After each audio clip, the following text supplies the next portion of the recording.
Hello, everyone. Welcome to our 1.0 Panda Power Hour. I'm going to go ahead and share my screen here real quick with a couple quick announcements. First off is you are in the 1.0 Power Hour. Today we're talking about inspection workflows. So we're going to have lots of great information being shared by our panelists today. If you have specific questions throughout our session today, you can use your Q&A button on your toolbar to submit those questions, and we will take those questions throughout the webinar. If you have some right now, right about, feel free to drop them in during our announcements and introductions. You can go ahead and get the party started with some of those questions. Also want to let you guys know that we do offer Panda Pit Stops. Now, Panda Pit Stops are a little bit different. Our next Panda Pit Stop is next Tuesday, February 18th at noon Eastern Time. And think of these like office hours, where today is a planned webinar. We have content we plan on sharing with you today. Our Panda Pit Stops are more open. They're very free in the sense that your questions drive that particular session. So you're welcome to drop in, ask a question. We're going to troubleshoot with you. We can have an opportunity to open support tickets or drop into a breakout room if need be, or we can share, with the whole group that happens to be present at the time. But you can come and go as you please. These are just open office hours to help you get the support that you need. We have support agents on staff. We have implementation specialists on staff. So we can go through those questions and try to get you back on the road quickly in those Panda Pit Stops. So they work a little bit different than our typical webinars. So that next one, like I mentioned, is next Tuesday. And then I also want to mention that these sessions, these 1.0 sessions, do run every fourth Tuesday. So our next session will be March 11th, and that's going to be covering user permission tips and tricks. So if you're an admin or a new admin, this is a great opportunity for you to jump in and kind of, learn a little bit more about how our user permissions work, give you some tips about how to utilize those to your advantage best that you can. And then the last announcement I want to have is our 2.0 Panda Power Hours. So these run every fourth week and basically opposite our 1.0. So if we have a 1.0 Power Hour today, then we'll have a Panda Pit Stop, then a 2.0 Power Hour, and then another Panda Pit Stop, and the cycle starts again. So our 2.0 will be a demo of some of our release features, and that's going to be on February 25th. So if you want to sign up for that one, keep an eye on that splash page whenever you're logging into Asset Panda, because you can get a chance to get a glimpse at the new platform, and we'll walk you through some of those features. So for now, I'm going to go ahead and stop my screen share here and let my panelists go ahead and introduce themselves. Jermaine, if you want to kick us off. Yes, absolutely. Good morning or afternoon, everyone, depending on where you're at, of course. My name is Jermaine. I'm a part of the implementation team. Super excited to be with you today and walk you through the inspection workflows, which we'll get into in a second. And I'll pass it over to Carrie so she can introduce herself as well. Thank you. Hi, I'm Kerry. I'm also part of the implementation team here. Looking forward to sharing some hints and tips here and also learning from the master, Jermaine, who's going to kick us off here today, I believe. Yeah, sure thing. And as I'm going through this, I'm going to share out my screen, guys. Please know that you can continue to ask those questions within the chat at the very bottom, the Q&A. Even if it's not related to exactly what I'm going over, I'm sure we'll have time to go ahead and cover that at some point. But as I begin, we're going to do exactly that. We're going to go over an inspection workflow. So the nice thing and what I love to tell clients is that we at Asset Panda, we learn a ton through you guys about everything. Like, we are completely industry agnostic. We have all types of companies, hotel industries, sports teams, tech companies, medical companies, construction, you name it, right? And they all have assets. So the one that I'm going to go over today, as far as an inspection workflow, is very construction based. But please know you can take the idea of what I'm doing and apply it to whatever your assets are. So if something I'm covering doesn't specifically go over your use case, by all means, just go ahead and ask that question within the chat. And so this is my test account, and I went ahead and set up an example for an inspection workflow based off of a category of an HVAC, like a AC unit. Okay. So I'm going to go through just the front end of what that looks like. I'm going to show you how some fields are changed, also how you're able to log an inspection. And after that, we'll go into the back end of the account and see how that was configured. So this is just a standard AC unit. It has a unique identifier. We threw it in a category called HVAC. I put out just some basic information. I'm starting it out in a current condition. As you see, there is no last inspection date or no inspection date because I haven't run this workflow on it yet. I also added extra fields called inspection notes and inspection results. Do you have to lay it out exactly how I did? Absolutely not. You can definitely add the particular fields that make the most sense for you. So whenever you're ready to log an inspection, you'll go over to this action here and click log inspection. Now with this example, I really wanted to keep it very basic, very foundational. But as you see these 3 questions here, just think about any questions that you would like to have answered whenever you're inspecting, in this case, an HVAC. So here's the story. Let's just say your company and your construction admin, you have field folks who go out and they actually see the HVACs and see the AC units on a day-to-day basis, or maybe like once a week or so. While they're out there, they 100% can run an inspection on it just to make sure that you guys have an idea of the state that the asset's in, right? And so again, these are just some pieces of information that you can fill out, and you can customize this to meet your needs. So starting off with the first one, I have logged by. It defaulted to my name. I didn't have to add that. That is just a user stamp. A date of inspection. So if I click here, I get to say, hey, what day did I actually inspect it? Let's keep it to today. I just have an overall sort of catch-all field that just reaffirms what the asset condition is. Let's go ahead and say, for now, it is in fair condition. So starting off with some of the inspection questions, I have an airflow type related question. So is the air filter clean and free of dust buildup? Let's say, yes, it is. Temperature check. Does the system heat or cool to the set temperature properly? We're going to go ahead and say yes as well. Last one, sort of a safety check.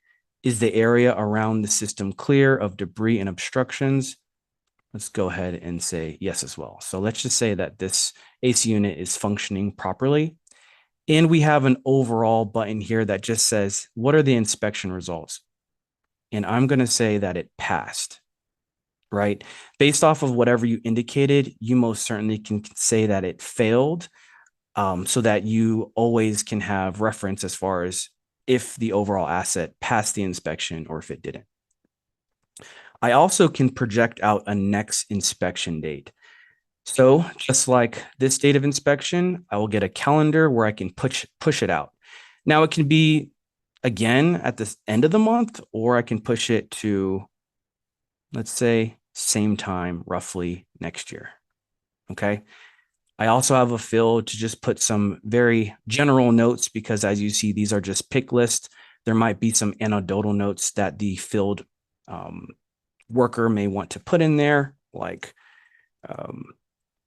replaced the air filter and cleared out debris.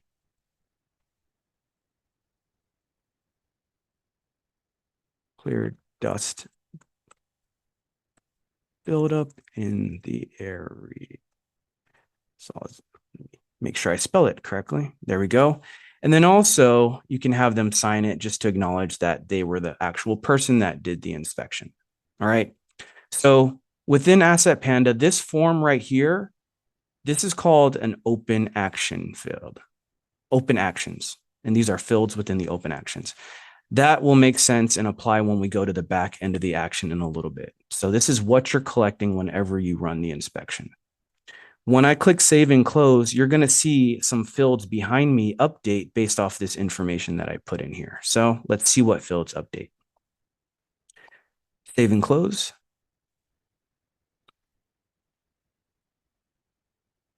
All right. I see that my current condition changed from excellent to fair. The last inspection date, remember I logged it today, that gets plugged in there for reference. We have our next inspection date, which is right here. And keep in mind, the really nice thing about our date fields is that you can run quite a bit of things based off of that. You can run reports. You can look at a dashboard to see upcoming inspection dates. And you can also have notifications based off of those dates as well, so nothing falls through the cracks. Okay. I have my notes that appeared as well and my inspection result. I really like this field that it's simply a pass or fail, because that's an easy yes or no type trigger where I can look at a report to easily see, hey, what are all of my assets that passed? What are all of my assets that failed? Okay. Now, those were the field changes. Over to the left, anytime you run any of your actions, not just an inspection, it also populates in the action history. So off to the left-hand side, I see log inspection, and here is the story left to right on the inspection that I ran. Even the signature is collected. Now, I'm actually going to come back to a predefined form a little bit later, if that's something you guys want to set up. But a lot of clients are really satisfied that you can run a report on all of your log inspections already through the action history. This is something optional that a lot of clients elect to do as well, and can be very helpful. I'll get back to that soon. Let me stop and pause and check the chat really quick before I look in the back end. Do we have any questions there, Kelly? We How are had we one doing? just come through now. And Michelle asked, did those change fields get highlighted based upon your configuration or for the webinar purpose? Did those change fields get highlighted based upon your... I Yes, think there are some fields here that... Go ahead, Kelly. I think she's referring to the color coding. Right. Yeah. I actually did that on my end. When I set this up a couple of days ago, specifically for this training, it didn't default to just change to that color for fair. That's something that I had to set up, which I can show you in a second. And you really can just make your color preference here. Really, it's just so that whenever you click into an asset, information just pops out right away that you need to sort of address, right? Or just know right away. So that's just the idea around the color coding.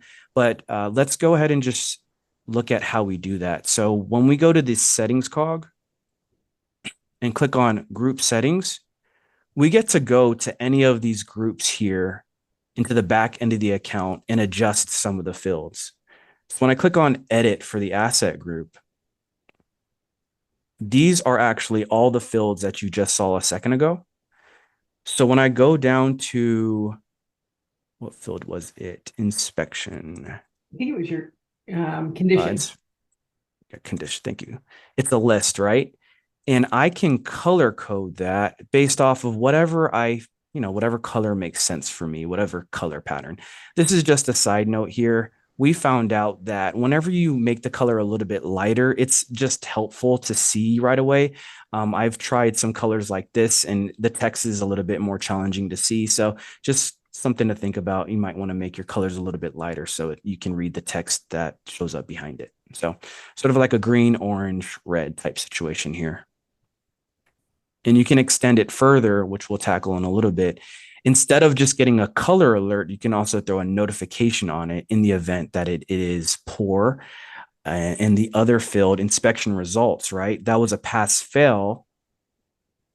I made that green or red. I can also throw a notification on here to indicate and let people know the second that an inspection has failed.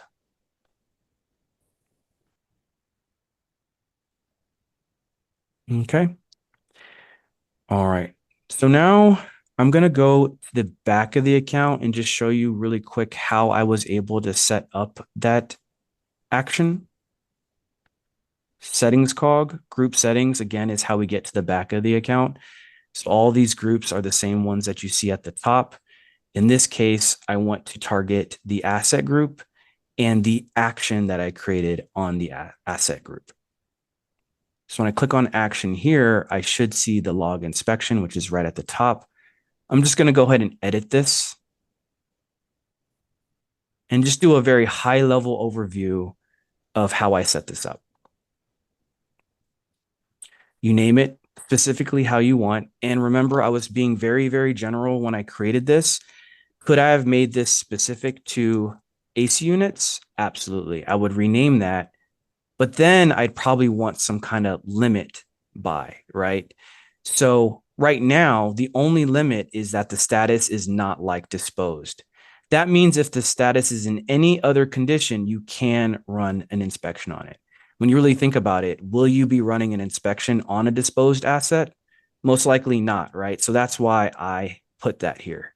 So if I were to go back to my assets and any of those assets are in the disposed state, you will not see the option to log an inspection because it's just not relevant, right? But let's just say this inspection is 100% particular to an HVAC.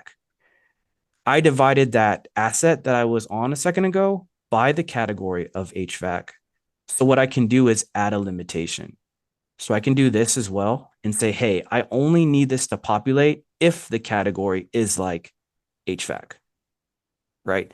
So what are the implications for that?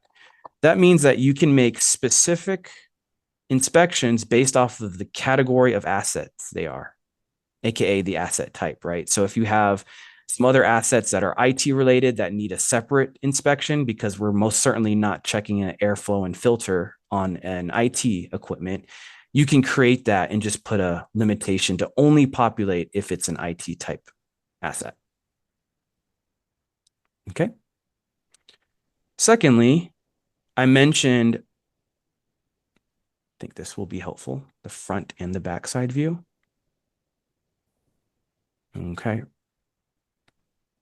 This again right here, open actions, open actions. So if I head back, open fields, right? These are the open fields. This is the collection part, and this is what I was working on and how I created it. So logged by, that was me. I just made that field type a user stamp. That's pretty straightforward. The date of inspection, I made it a date field. Let's click on airflow and filter check. When I open that up, I put the description on what that actually means within the full text field display message. And I just made a simple yes or no. So again, that is this. Yes or no. Right? So that's how I created it. I did the same exact thing for the temperature and thermostat check, the unit and safety check. I made those lists as well.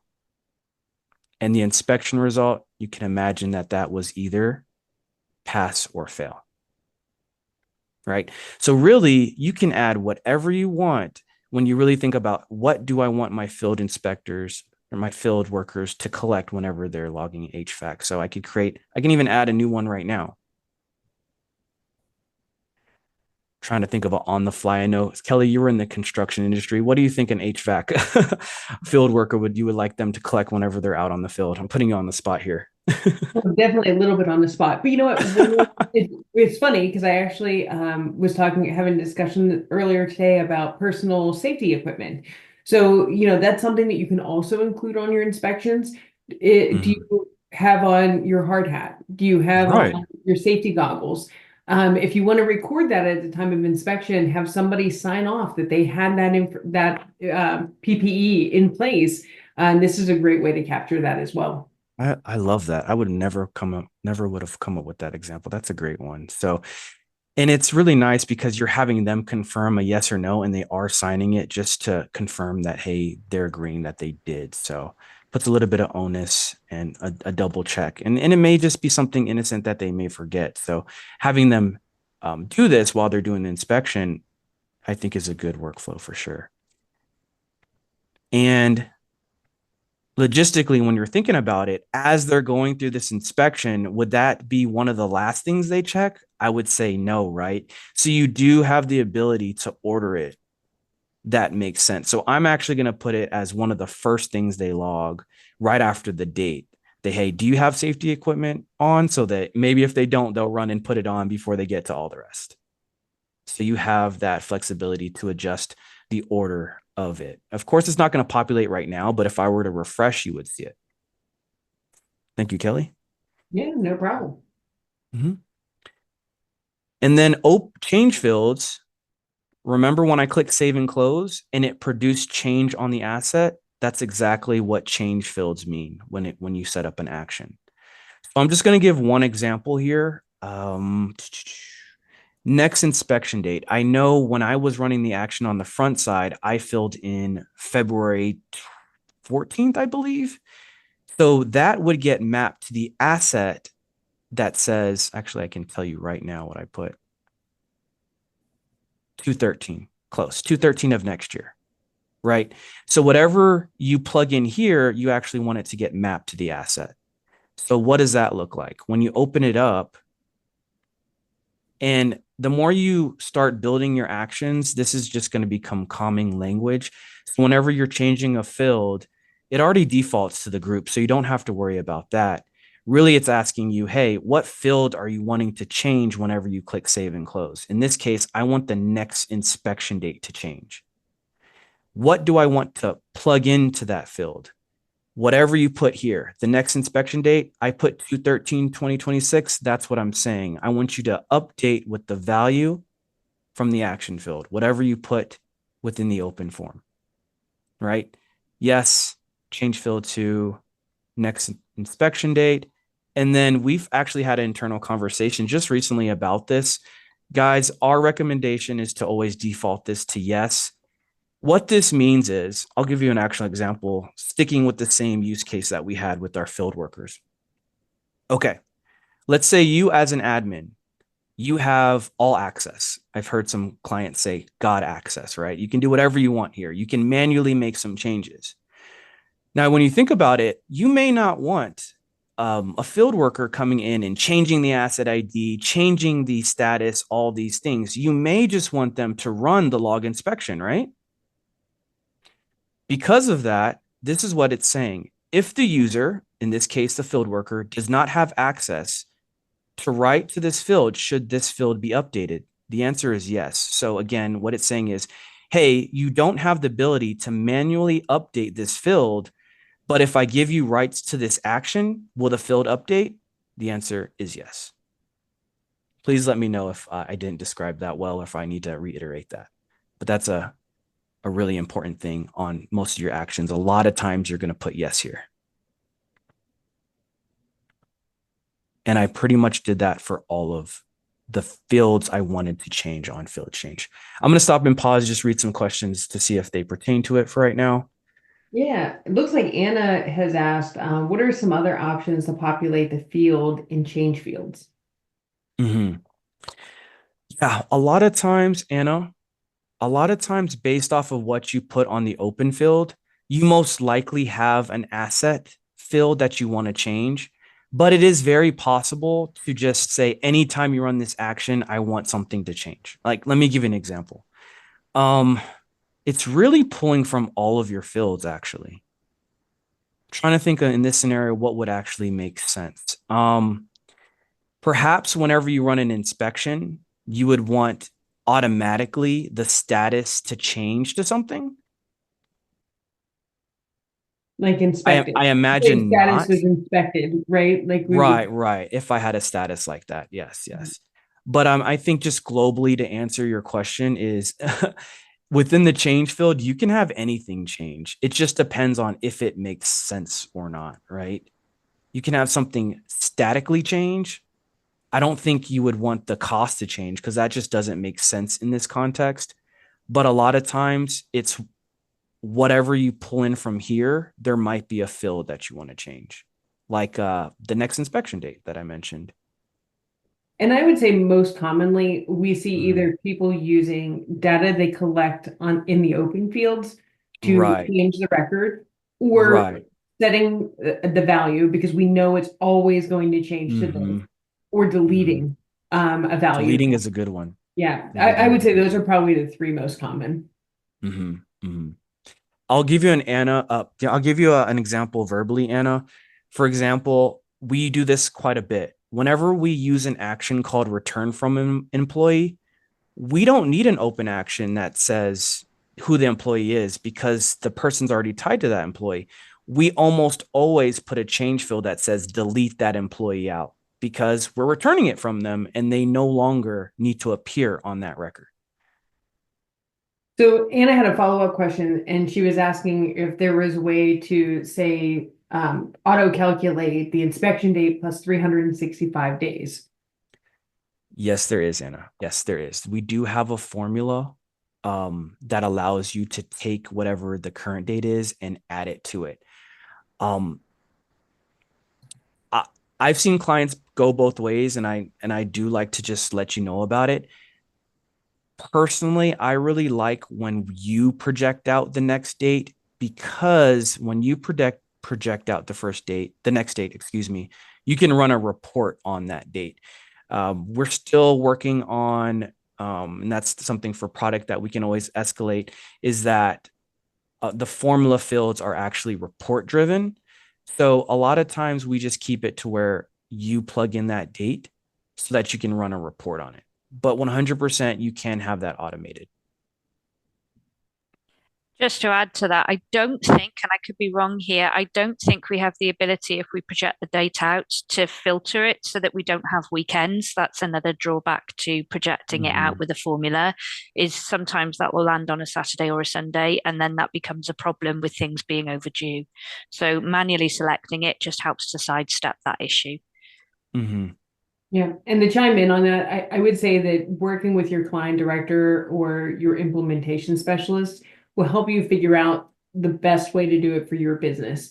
The I one love that. nice things about this level of configurability is that we can make adjustments and help you navigate that to figure out the best way for you. And what works for you may not work for the next company as well. So there's a couple different approaches we can take with those date formulas. Mm-hmm. Like we demonstrated the one in the action here, you can also do date formulas back on the record itself. So there's a couple, like I said, a couple different ways to approach that and work together on that one. Mm-hmm. Yep. And that's what we're here for. A lot of this stuff is context. And so, no, on a daily basis, all three of us, we hear what you guys are looking for, and we try to come up with what makes the most sense for you. So there may be some situations where the date formula works for you, or it may be something vital that you need in reporting. And so we'd probably suggest this route for you. So yes. I think one of the next question, I know Carrie just answered it, typing it, but I think this might be a good one to even mention. So Jennifer had asked, how would information collected from inspections be accessed if it did not update a field in the asset? Yes. Okay. I think we are good here, and we can pivot to that question for sure. So let me try to look at a field that actually doesn't get mapped. Okay. This logged by user stamp. Let's just remember that one, because when I log this inspection, Jermaine Todd doesn't get mapped to the asset. So you might be wondering, hey, where does that information get stored? In the left-hand side, we have an action history, and all of those open fields will always get stored here. So if remember, Kelly had us add this next one. Do you have on your safety equipment during this check? I didn't add a field to map it to, right? So this will only get stored in the action history for now, which is really good. And so yes, it always stores within the action history. From a reporting standpoint, let's hop over to reports. You always have the ability to isolate any of the actions and run a report on them. So I can create a report that looks at just the log inspection, and I can pull in all those fields, even the open action that doesn't actually change the asset field.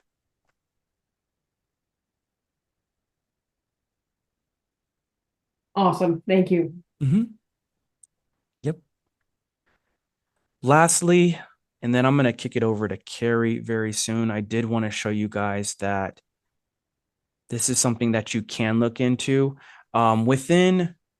First off, I'm not sure if you guys have utilized this, but within support, you always have access to a knowledge center.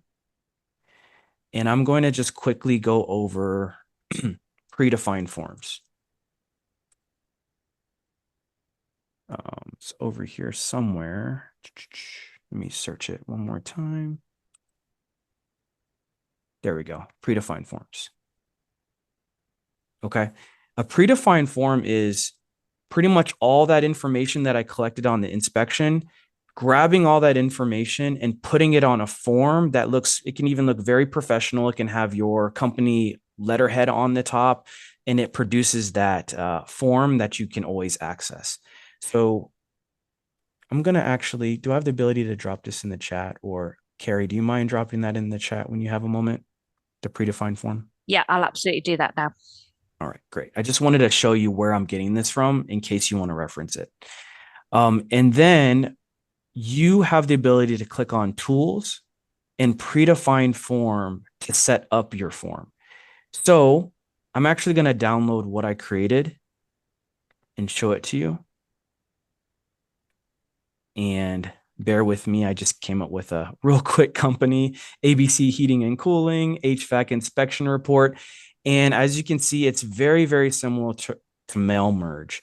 So you can put whatever information that makes sense to your company. Like, you probably wouldn't say logged by because it's really an inspector, right? So I can map all that information that I collected to descriptions within the predefined form. Like asset condition is going to map to, because of these braces, whatever you put in the asset condition. Airflow and filter check, same exact question that you just saw. It's going to map to whatever. It's either going to be yes or no because that was the choice that I had there. All the way down to a signature at the very bottom will map onto this. So all it is a simple Word doc. Clean it up however you want, as long as the information that you actually want to get mapped over has those double braces before and after. Okay, let me show you what it actually produced for that asset I ran it on. Let's go back to that test asset. Still within the action history. Right, this is the one that I ran earlier today. If I scroll all the way over, here's the inspection workflow. Predefined form. So as you guys know, I did not create this.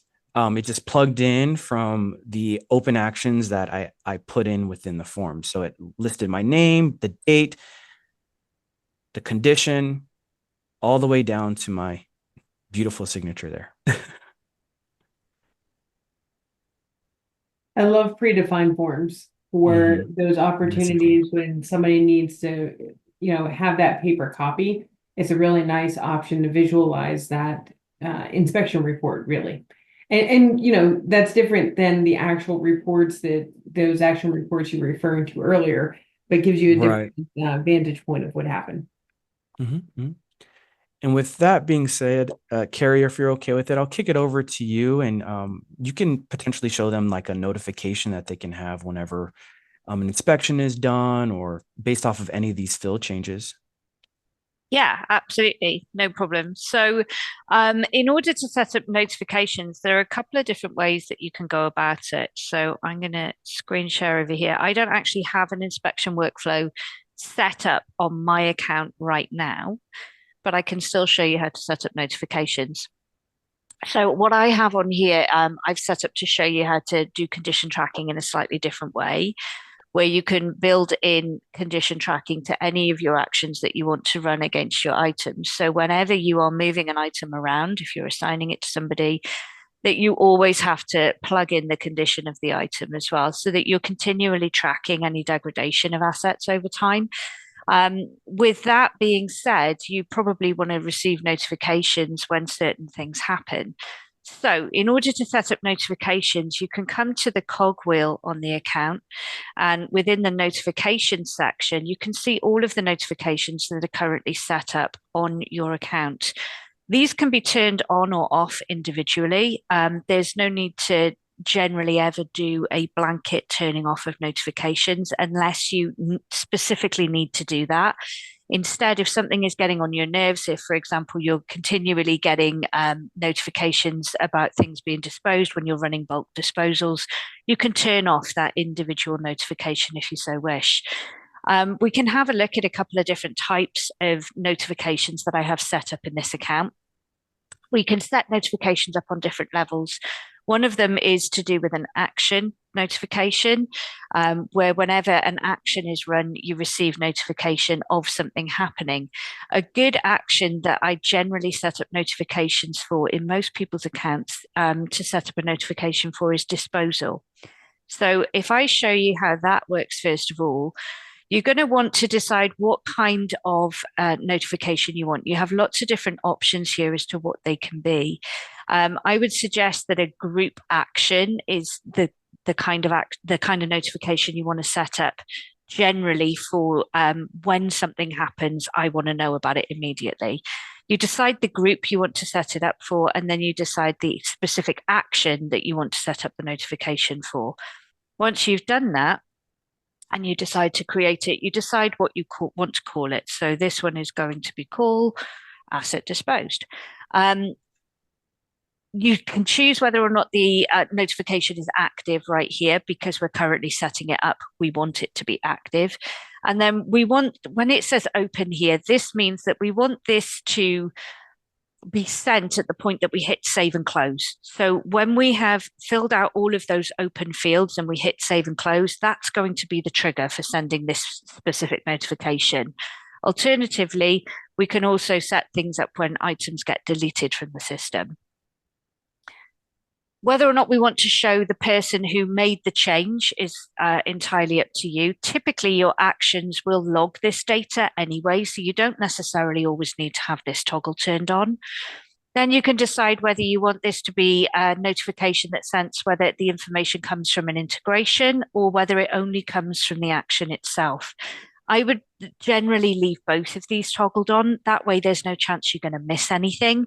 But if there are specific instances where you don't want to be notified when things are altered via integration, you can turn that one off.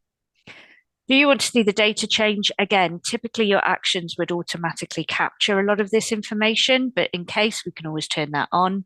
If we have predefined forms, then we can also add those in. And do we want to see any attachments that are added to the action? Typically, you'd want that to be a yes in case someone is attaching a photograph of why they're disposing of something. If it's been completely mangled, you may want to see that. Then you have the option to decide whether or not you want group actions in one notification email. So if you are running batch disposals, you're not going to get an individual email for each item that the disposal action is applied to. You'll instead get one email for all of the items in one fell swoop. Then you decide who needs to get this notification. So I'm going to make this to specific users. It's going to come to me and Panda at Panda, because we are the system admins for our particular system. I need to decide what the subject is going to be for my notification. Oh, not asset. And then any additional body text that I want to put in here. If I want to include my company logo, I can do so. I can decide whether or not I want to also include that then within the email itself. You can limit your notifications. So if you want to only receive them in certain circumstances or for certain categories of items, you can do that. I'm not going to add any limitations to this one, because for this one, whenever anything is disposed, I want to know about it, irrespective of anything else that's going on.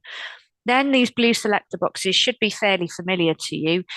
This is where you pull over the information that you want to see in this notification. So the first thing I'm going to do is come down here to the action itself, and I'm going to pull over all the information from the action when it's logged. So these are all of the open fields that we would see. Then I maybe want to pull over some additional information from the asset record itself, which isn't necessarily linked directly to the action. So I'll probably want to see this and this and this information. Maybe I want to see when I bought it, how much it costs, when the warranty expires, what the end of life date should be for it. And I probably want to see its condition and last audit date as well. If I want to, I can pull some of these situations, some of these fields into a different order by dragging and dropping them. And if I decide I have too much data in a notification, I can always use these dark blue X's in order to pull information back over to the left-hand side. So, for example, I may not want to see the status of it, because once the action's been run, the status is going to be disposed anyway. Once I've got everything set up the way I want it to, I can save and close it, and it will take me back to the specific notification so I can look at it in more detail if I wish to. To see it as part of the list then of all of my notifications, I can come back here and I will see that this dispose action notification is here at the top of my list. And I can see that it's coming from the assets group and that it's specifically to do with the dispose action. Any questions on any of that? Okay. No questions yet. Keep going rocking. Okay. So the other kinds of notifications we can have numeric ones. So this one specifically is to do with my inventory group and the amount that I have on hand. So let's have a look behind the scenes at this one. So this one is a numeric notification. So what triggers this happening is a numeric value. So what it's going to do is it's going to look at the numeric value that's in the quantity on hand field.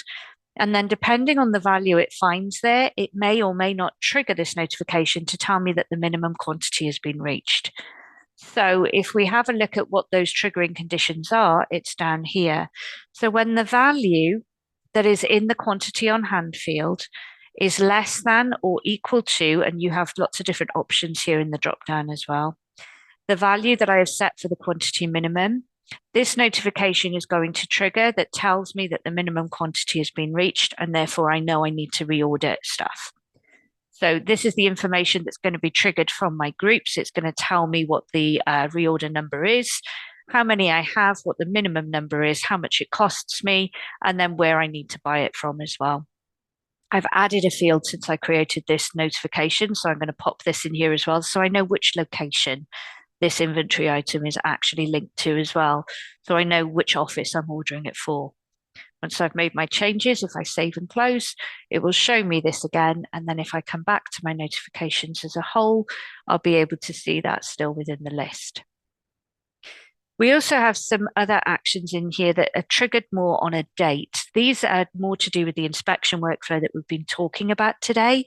These date ones can initially look a little bit more confusing, but honestly, they're not that hard to get your head around once you understand how they work. And there are a couple of different ways you can set these up. You can set these up to be running on a set schedule, or you can set them up to be a little more dynamic based on the date that you have within a given field. So for this one, I've got the next service date field, and I'm going to look at the date that's in there, and then the system's going to decide whether or not it needs to trigger a notification based from that date. Now, this bit can be a little confusing the first time you look at it because it says create a schedule of notifications and it's toggled to no. That absolutely baffled my brain for the longest time.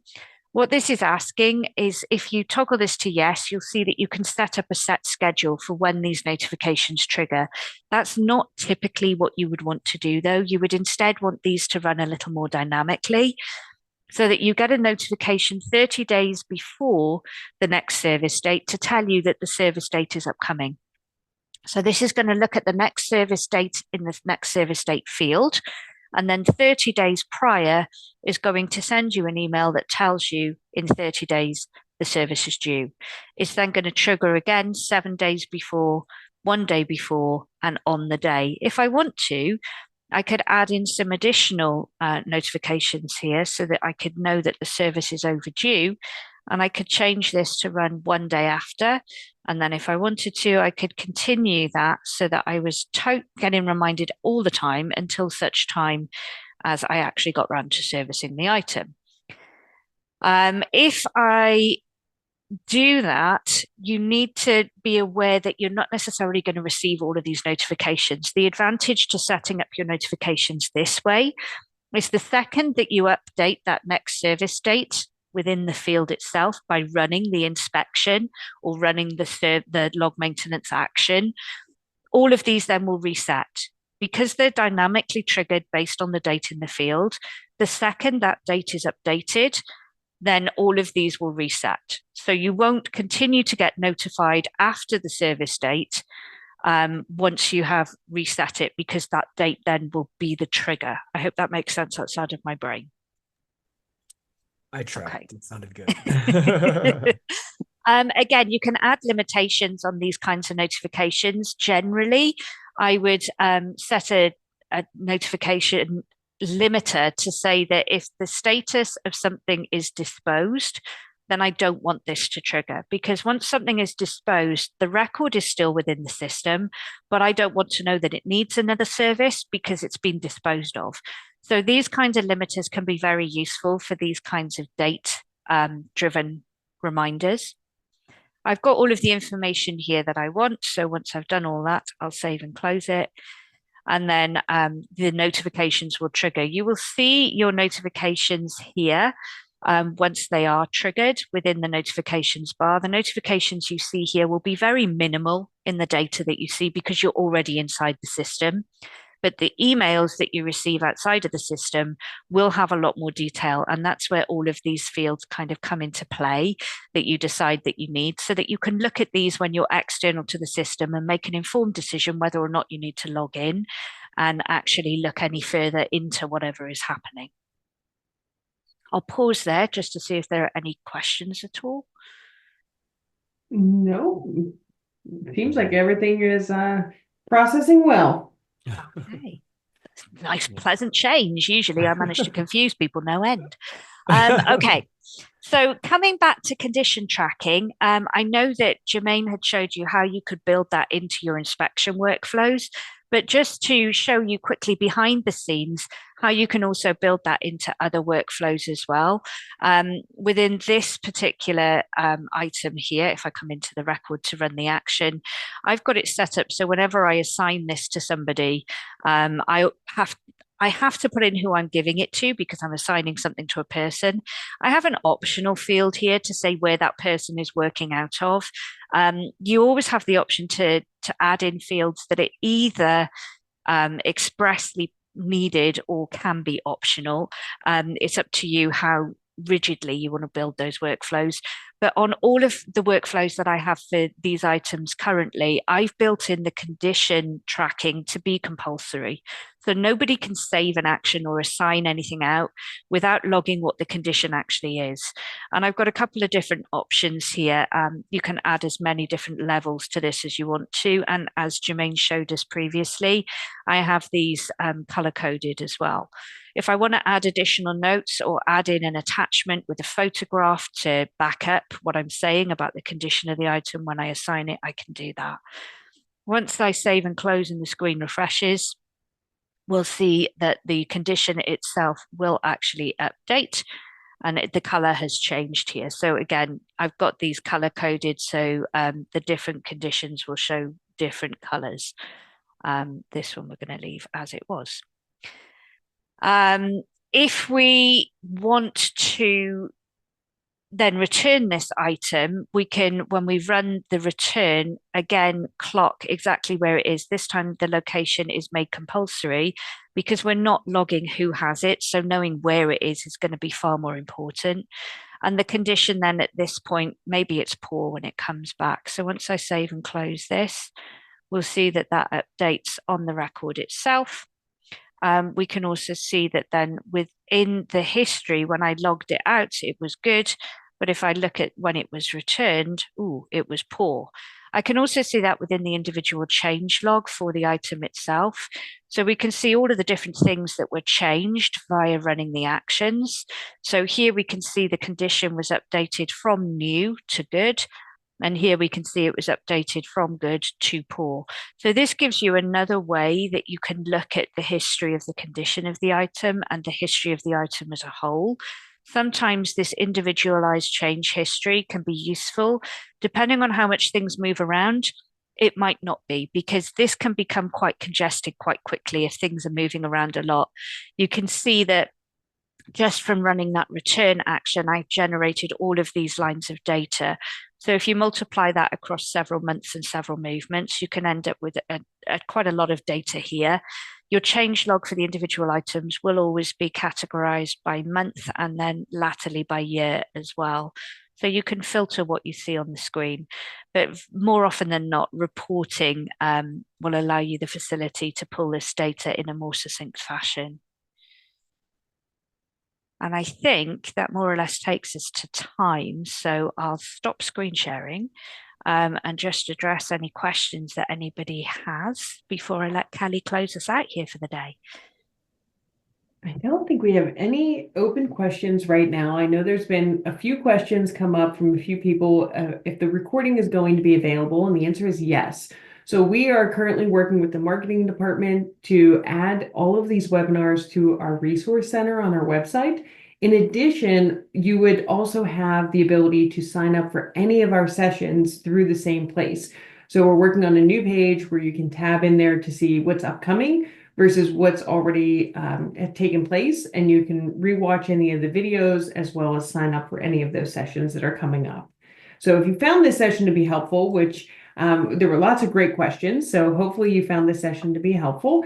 Keep in mind that we are running these every 4 weeks. So you have those open office hours, and then we have our 1.0 webinars. Next one is going to be user permission tips and tricks, looking at those user permissions, but we're going to be covering calendars and reservations, notifications, see a few more workflows coming in down here this summer with flag for damage workflows and lots of other things, features and workflows as they come up even within some of the features that we discuss.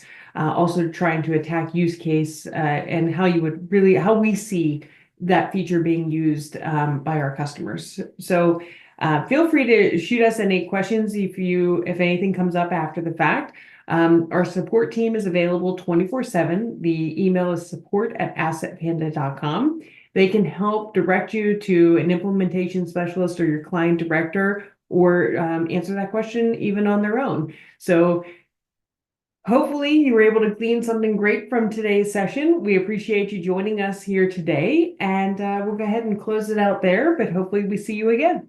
Thanks for joining.